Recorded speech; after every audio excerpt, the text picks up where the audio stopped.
நம்முடைய தொலைபேசி வாயிலாக இணைகிறார் பள்ளி கல்வித்துறை அமைச்சர் திரு மாஃபா பாண்டியராஜன் அவர்கள். அவரிடமிருந்து பல்வேறு கருத்துக்களை நாம் கேட்டு பெறலாம். இணைப்பில் வந்தமைக்கு மிக்க நன்றி திரு மாஃபா பாண்டியராஜன் அவர்கள்.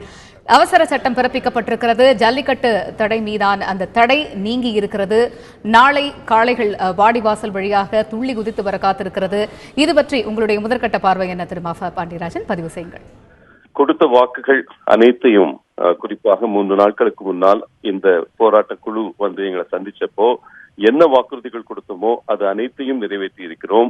அனைத்து இந்திய அண்ணா திராவிட முன்னேற்ற கழக ஆட்சி கண்டிப்பாக எந்த தவறு வரலாற்று தவறு சென்ற அரசாங்கத்தால் இழைக்கப்பட்டதோ, காங்கிரஸ் திமுக அரசாங்கத்தால் 2014 இழைக்கப்பட்ட அந்த தவறுகளுக்கு மாற்று கண்டுபிடித்து கடந்த 3 வருடங்களாக இதற்காக போராடி இப்போ அந்த ஆர்டினன்ஸ் மூலமாக, அவசர சட்டம் மூலமாக அதோட சிஎம் அறிவிச்சிருக்கிறாங்க.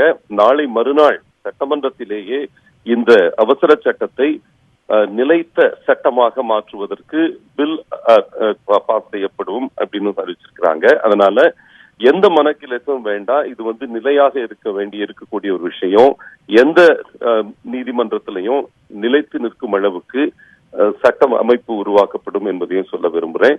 நாளைக்கு மிகப்பெரிய எழுச்சியுடன் இந்த போராட்டத்தை முன்னெடுத்து சென்ற இளைஞர்களுக்கு இது உன்னதமான வெற்றி.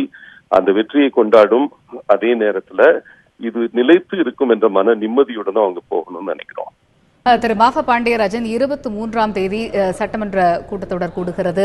இதற்கான அன்று ஆளுநருடைய உரை இருக்கிறது. அந்த உரையிலேயே இதற்கான அந்த மாற்று சட்டம் நிரந்தர தீர்வை நாம் எதிர்பார்க்க முடியுமா? நாளைக்கே அதற்கான சட்ட முன்வடிவை நாம் எதிர்பார்க்கலாமா திரு மாஃபா பாண்டியராஜன்? நாளை ஜல்லிக்கட்டு நாள், அதனால அன்னைக்கு முடியாது.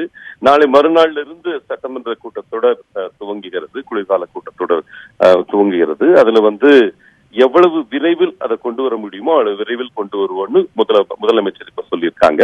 கண்டிப்பாக ஏன்னா முன்வடிவுன்னு தனியா ஒன்றும் தேவையில்லை. இப்போ ஆர்டினன்ஸ்லேயே ரொம்ப டீட்டெயிலா தான் போட்டிருக்கோம். ஸோ அதனால தனியாக அதுக்கு உழைப்பு தேவையில்லை. இது வெகு விரைவில் கொண்டு வரப்படும் என்று முதல்வர் அவர்கள் சொல்லியிருக்கிறாங்க. இணைப்பில் கருத்துக்களை பதிவு செய்தமைக்கு மிக்க நன்றி திரு மாஃபா பாண்டியராஜன்.